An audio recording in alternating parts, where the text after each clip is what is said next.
bad enablement is worse than no enablement. Okay.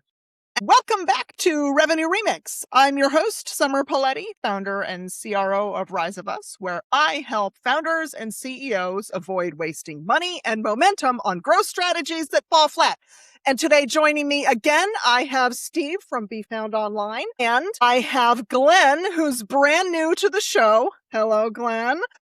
Quick story, Glen is somebody who DM'd me on LinkedIn with a sales-related AI tool. And I took the meeting anyway, and thankfully he was not spammy, and he did not try to sell me crap I don't need. So thank you, Glen. He provided good, valuable conversations, which is why he's here today. So what we're going to do today is we're going to talk about the dark funnel or the traffic apocalypse. The last time Steve was on, we talked about how nobody's clicking the blue links anymore. They're getting their research done in Perplexity. They're having conversations with Claude. They're consuming your stuff and DIYing some solutions. And there's a lot of the buying journey that we just don't see anymore. And so I want to pull at that thread a little more, because where I feel like we didn't cover enough the last time Steve was here is like, how can you influence the right buyers until they're ready to talk to a salesperson? Because I think that we talked about getting found.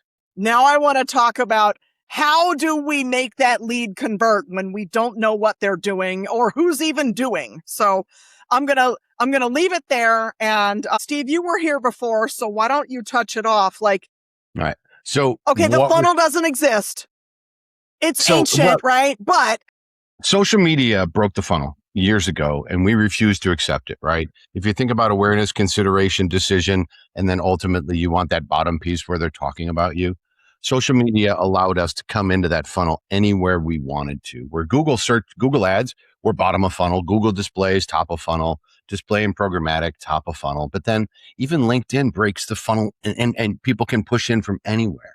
But now with AI, well, first of all, we're not seeing information. Most of the AI traffic you see, all of the AI traffic you see from Google comes in as organic, and all the other AI tools come in as direct traffic for the most part, unless they specifically click a link to your website, and then you collect some of that data. So the messy middle of starting to research a product and actually buying a product, the messy middle is sort of this big gray area right now that's very, very difficult to see. And what we're talking to our customers about is own the research phase, which means get your visibility in order, make sure you're part of those conversations. In fact, I'm even telling people now that if your AI visibility is so low on ChatGPT, invest in GPT ads, because you'll gain some visibility to own a little bit of the middle, because you can look for products in ChatGPT and it'll give you a top 5.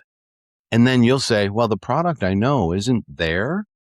And then if you say, what about summer? And they'll go, oh, summer's one of the best. Absolutely. But it wasn't part of their consideration set. It's over here in the database. So it's this crazy place where we're trying to figure out how to control and own that middle piece to get people to conversion.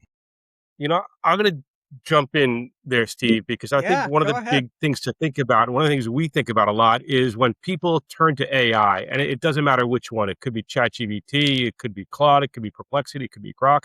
In the past, people go to Google looking for solutions. People go to AI looking for answers to specific questions. Okay. And if you're thinking about broad understanding in an area, you are going to lose in that AI search mode. You need to be thinking about your content is answering specific questions constantly. And the other thing I found, and I would love to get you to riff on that a little bit, is we've been churning out content, and we've had a lot of internal conversations about the whole question between quality versus quantity. And that is something we are struggling with quite a bit, because just a few short years ago, it was all about quality. You know, quantity played a part, but a smaller part. If I was churning out 1 or 2 good articles a week for a month, I was doing great, and I was putting really good content in there. And I am still stuck in this idea, even though I'm turning to AI to help generate my content. I'm still proofreading it. I'm still checking it. I'm still making sure it is the thought process that I believe in. I'm sure making sure it has my voice. And I'm finding, because we do monthly audits, that I'm not putting out enough. And I thought I was putting out a ton compared to what I was putting out a few years ago. So let's talk strategy for content for a second, and explain to me what your content. Have a job. What's your content strategy at the highest level? What are you thinking about in terms of your content? And do you have a pillar-based content strategy in place? Well, the answer to those is yes. And I don't want to make this about me, but to make it about me for just a second, one of the things that we're struggling with is we're trying to define a new category. So all my pillars are new pillars and new definitions and new phrases, but there's so much noise out there. So I'm shifting that strategy a little bit to try and piggyback on some of what's already out there, but turn the ship slowly a little bit. It's got to be related search phrases. So we actually have recently pivoted the organization. Instead of selling SEO and paid media, which I've been doing for 20 years, and it's sort of this transactional thing, we're better at strategy. And we found that we like what is something we call high consideration brands, which is, it's actually a new term. So if you go into Google or anywhere else and you go, who knows high consideration brands? We're sort of the only ones talking about it. So I feel your pain in that regard in terms of putting content together. And the strategy we're employing comes from my friend Ryan Brock, where each of our pillars, when said and done, will have 13 pieces of related content. And each pillar will stand alone as a pyramid. So pillar piece at the top, 3 satellite pieces, and then 3 pieces under each of those satellites. So it's 1, the 3, and then 3 each, and then 13. His research over the years, because he ran a software platform for a while. Their research showed that if you set up your pillars with 13 pieces of related content, you will get up to 35% greater organic exposure, which also means if you're architected well for the robots are going to pick that up and cite you more. That's interesting, because that is the other thing we've done that since part of the purpose of this summer is exposure is you need to write for geo. It needs to be readable for humans, but you need to write for geo. And every article and every piece of content we put out has a TLDR, has an FAQ section, has right on it. It's yeah. Well, and now we're hearing that FAQs might not be as important, but I never trust what Google tells me. I've learned that in 20 years in this space. But you're actually doing the right things. The other things that we recommend are a dense first paragraph, because it will pull direct quotes out of that paragraph. So if you've been around long enough, you remember what keyword stuffing was. And as SEOs, we used to make a living doing keyword stuffing, or I used to hide a bunch of content in style sheets and other things the users couldn't see until Google caught up. So now what they're doing is they're looking at that first paragraph and they're actually chunking that out to answer the question. So you might actually show up as a direct reference if they save that chunk. So it's a funny little space, but it's changing so fast. In fact, I was talking to a friend of mine about training on Claude today, and she said, I don't like your curriculum, Steve. I put together sort of 8 modules and I want to teach people on the team. We're moving to Claude. And she said, no, she said, it's too fluid. She said, I'll do 2 or 3 hours with your team and we'll get the basics set up. And then you can branch out from there and figure out how to do it. And I'm like, great, let's go. Where do I sign? But yeah, it's so fast and so fluid. So I'm trying to watch the trends, but it's so difficult to keep up. Yeah. So I want to touch on FAQs for a second. One of my partners who specializes in getting recommended by AI, because I don't give a crap about getting quoted because that doesn't deliver me any money, but he specializes in getting recommended. Now he says that FAQs don't matter anymore. You should be answering them naturally in the content, and then you don't need the FAQ because the AI blending will happen. If you answer it in your content in a way that a human would understand, and then you say it slightly differently in the FAQ for the bot, that it gets confused and you're accidentally going to make the AI, you're inducing hallucinations, basically. So be careful with the FAQs. And you step right back into the 60s, apparently, inducing hallucinations. Right? Or the 80s. No. Right. You're making Claude microdose. Yeah. That's right. Yeah, and so there's two issues there when we're talking dark funnel and getting noticed. And the first is just getting noticed in the first place. Okay. And that's what we've been talking about. And that's definitely a challenge. And the other is if they find you, if you're lucky enough to get one of those 5 recommendations or the specific, or someone actually goes into the sources and sees where Claude pulled this information from. Right. Right. Which most people don't, but should, because they might find that the answer they got is not the answer they want once they look at those sources, because they don't care what Harry at Reddit has to say. What they want is a decent source. Okay.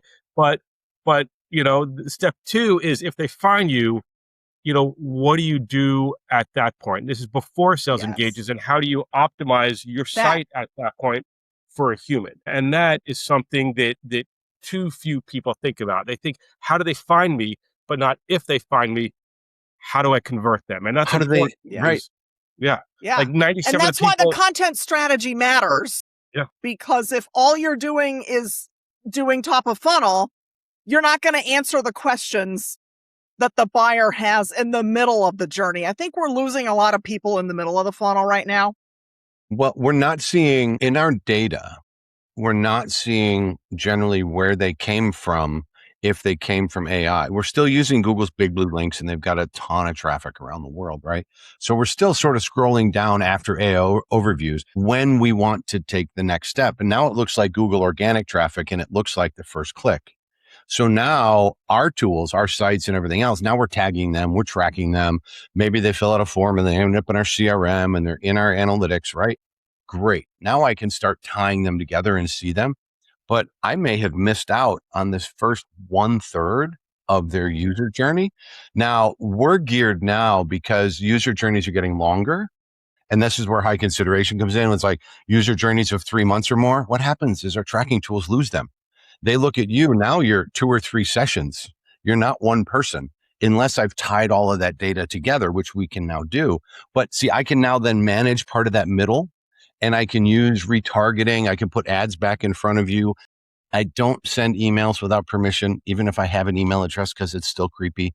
But the idea of using ads to do it, or re-engagement on LinkedIn or other social platforms, can go a long way in sort of trying to own the middle and staying front of mind for the prospect. Because if we rely on them to do all the work, they might forget about us and go to the competition. Yes. And then, so let's talk a little bit about the middle, because that's where I'm focusing my content strategy right now. Because I know that buying journey's getting longer because everybody wants to do it with Claude instead of paying you, right? And so you have to give them little nuggets. You have to kind of show them your secret sauce a little, and then make them remember you when they try it with Claude and fail. And then you're the first. The list starts and ends with you, right? So but that only makes sense if they've come to the website and filled out a thing. Well, and 97% of your visitors are going to remain anonymous. There's no going around that. They're not going to fill out a form. They're not going to do it, but you're going to try and convert them to some degree anyway. And we've tried a million things. We've tried software, which was connected to B2B databases, which would tell us our visitors. It didn't, Sorry, it doesn't. So what works? Because lead magnets don't work anymore. Because why am I going to cough up my email to get something for free if I can just ask Claude about it? So your standard lead magnets are broken. So I think we changed the way we look at lead magnets. So I thought that gated content was dying before AI, because we don't want to.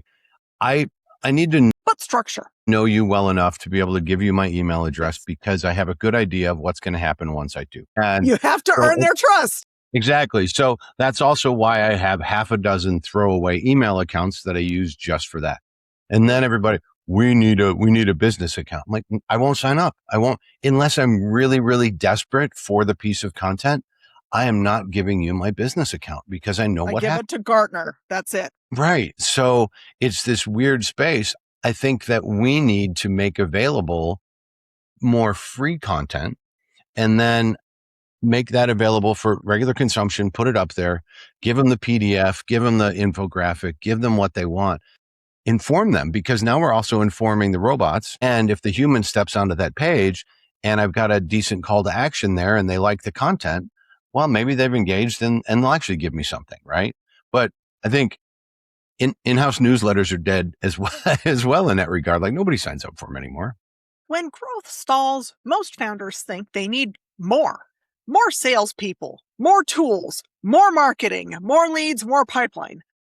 But what if the problem isn't actually more? What if it's that sales, marketing, customer success, and partnerships aren't actually talking to each other? What if the system just isn't there? What if more would just add more stall to a system that's breaking down? If that question landed or got you curious at all, DM me on LinkedIn and let's see if your challenge isn't more. Yeah, that even leads to a little bit of a plug to, I know, one of your next things, Summer, which is enablement. And there's different levels of enablement, but part of it is that pre-engagement, dark funnel, top of the funnel enablement, where you need to give them everything they want, even before you engage them. And it used to be that you could withhold, you could tease them just enough to get them to make that next step where you would engage. Now you need to lay it all out on a silver platter and let them do their research, let them download your articles, let them out of the cloud, put some sort of a chatbot on your site, but not a crappy one. Bad enablement is worse than no enablement. Okay. Yeah, Looking you're at right. the chatbot That's so that true, Wix Glenn. gives me. Oh, I love what you said. Poor enablement is better than no enablement. It's so true with so many crappy chatbot experiences because people are out there jerking around or doing stuff on their websites. I will run away fast and never go back. And it's funny. Yeah. You mentioned something. Prospect is worse than one that doesn't feel like they got enough. Yeah. And it's weird. We live in what I call right now, because the AI bots don't read JavaScript. They won't read an Angular website. They won't look at that stuff. Google's a little further ahead. They have trouble with PDFs unless you upload them, right? But they can't crawl it. So it's funny when you talk about, I need to make sure the robots are citing my content, but then I need to make sure my website's user friendly. To make the human reader engaged. So what do you guys think is actually, how do you guys get the emails? Like, I know how I get emails. It's this right here. People come on my show. Guess what? Now I have your email. That's the only thing that has worked for me. And I can't really do it at scale. So I'm not capturing a ton of emails, but that's the only way my email list grows. This is the only lead magnet that works for me, because this is a value that I can provide to somebody who, you can't get this from Claude. And then all the people I want in my list are potential collaborators. I'm not doing I'm not going to DM a CEO and be like, your sales strategy sucks. I can help you fix it. They're not going to answer that, right? So for me, I found the one lead magnet that works for my contents, for my lead gen or my growth strategy. How are you guys capturing, not 12345@gmail.com? How do you guys capture actual leads? $24,000 question, isn't it? Because partner-led growth, it's easier. Yeah. Part of it depends, I think, on your industry. If you are more of a B2B company, if you are a complex product or so, unless you are completely well established in the market, inbound is not going to drive it. Now, if you're SAP, hey, SAP gets inbound. If you're Oracle, hey, if you're Salesforce, hey, if you're HubSpot, hey, they get inbound. But if you are a new company, if you are starting up, if you have a complex product or service and you are trying to drive it, you are going to have to go through that painful initial growth of putting less together, of making phone calls, of networking on LinkedIn, of doing anything and everything. But it circles back to that prior conversation where you better have your website set up to enable, because you will connect with someone on LinkedIn, you will cold call them, you will send an email, you will meet them at a conference, and they will go to your website. And if they don't have a good impression in the first 30 seconds, you're done. Yeah. Or I've set up my website to where when someone goes to Claude and asks, who is this chick? What does she do? That it answers it correctly, because I'm not optimizing for being found by AI. I'm being optimized for the person I already came across somewhere and like answering their questions and summarizing it, because I don't think AI discoverability works very well for really small brands. No, I think AI recoverability works really well for small brands.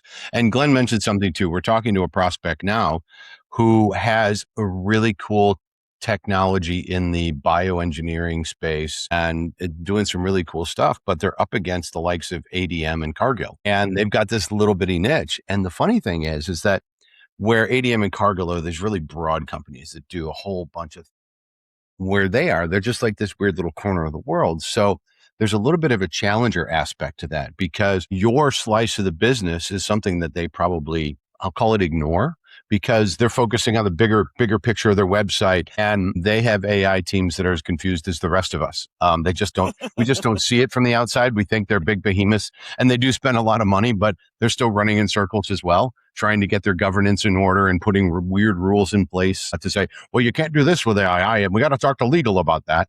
So it's really interesting. Than they admit. But chipping away at that from a visibility perspective can get you places if you're putting out the right content or challenger content and getting into those conversations. But there's also that part where I think you said it best. It's like they're going to have to get to know you somehow so that they can pick you out in AI, because you're not being listed as the top 5, because there's a bias in AI toward the big companies. It's the same as what we've seen in Google over the years, right? Bias toward brands.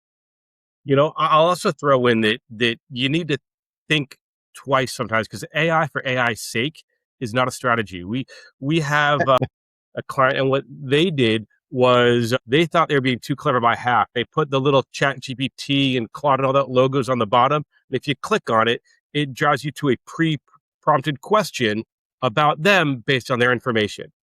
And they're thinking, great, people are going to go to Claude anyway. Let's get them to go with a pre-prompted question. The problem is they have control over the first prompt. They have no control over the second. Yes. And I did that first prompt, and just out of curiosity, I just typed in my next one is what competitors are better? And that's all I put in. And ChatGPT, being what ChatGPT is, it gave me a list of 5 competitors that I should probably think about instead of them. So going back to this. And you also can't control, like, what are they using? What version are they using? Are they using the generic one? Do they have a project or a custom GPT that's trained? You have none of that. The only thing you can control is your own website and your own content. Yeah. On the science side of this, where people are starting to go, and you talk about that middle piece, one, where prospects are getting lost, but 2, where we're losing the data. What we're doing more and more is we're studying the query fanouts that happen in the LLMs. So when you put your prompt in, it's fanning out. It's building a list of related questions. If you think about this in context, for those that aren't comfortable with the idea, is that there's Google's People Also Ask. So when you put a search term in Google and it used to say People Also Ask, that's kind of a query fan out, but it goes out and answers all that questions, and it aggregates all that data and then smushes it down into your answer. What we can start doing now is we can study the query fanouts. So if you know your top 10 prompts, meaning those prompts for which your product, brand, or service should be mentioned in, you can now go study the query fanouts, and now you can use those questions in the query fanouts to build your next level of content around. So if you think about a query fanout, now I got 10 ideas for new articles, and I can answer those questions directly. So if I can, the ratios are hard to come by, but do I have to be part of 3 or 4 answers in that fan out? Do I have to be all of them?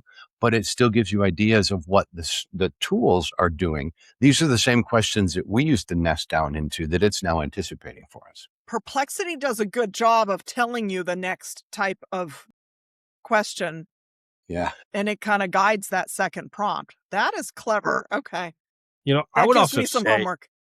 I'd also say, and I'd love your reaction on this, Steve, is to not be afraid of the fringes. Like if you are in a category like your client where they're competing against, behemoths, and the behemoths lock down 90% of the typical queries, don't be afraid to double down on the 10% that they're ignoring. Yeah. Yeah. Oh, I'm with you, because you know what? We need new ideas. We need new businesses. We need innovation. And where are those going to live in this ecosystem if they can't get surfaced by the LLMs? Right? There are great new products and new ideas. It's kind of like how we find music now. It used to be the labels would go out and find people. But now we're finding people on YouTube, and they have to do some of their own self-promotion. And then they have to be on Spotify to self-promote before they'll get a label. And the labels then come in and do that. So it's this weird thing where the smaller businesses and the fringes, I think we have to still be there. We have to get noticed. And to your point, I think we have to penetrate, and chasing some of those search terms or the fringe terms is our way in. We're never going to get the number one term, So yeah, I think you're absolutely right. We need room for the fringes. Yeah, for sure. I like that.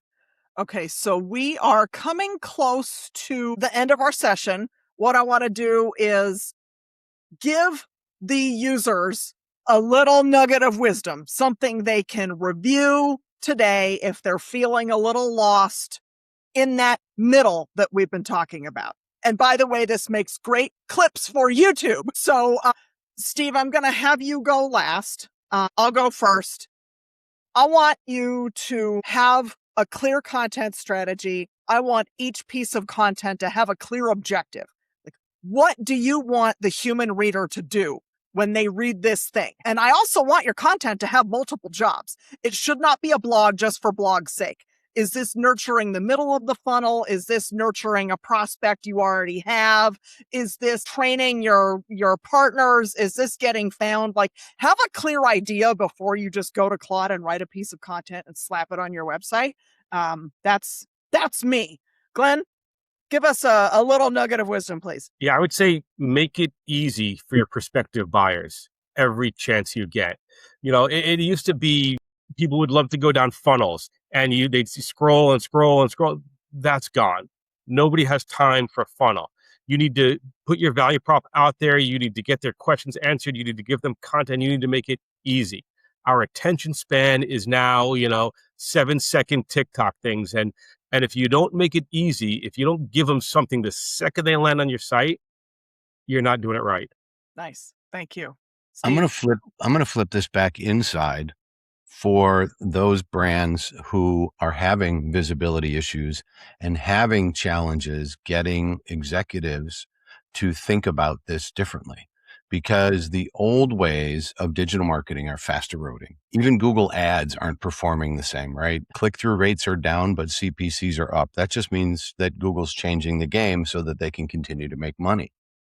And the click-through rates are down because, well, guess what?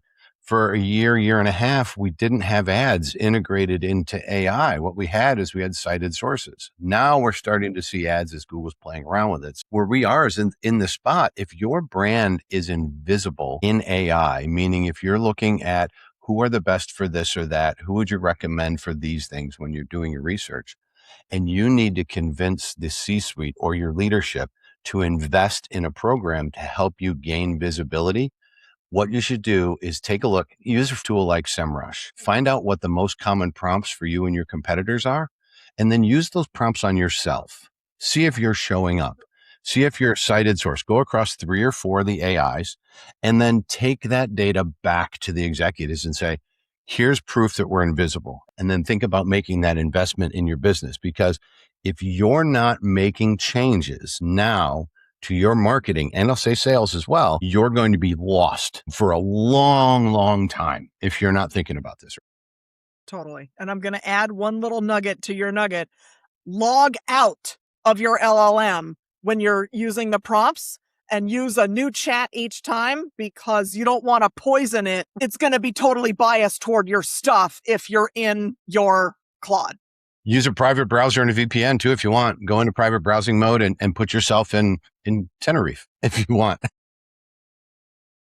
But okay. Well, I appreciate you guys spending some time together. This was fun. This was informative. You gave a gift to the audience. And for those of you listening from home or the gym, I appreciate you too. And I will see you all next week.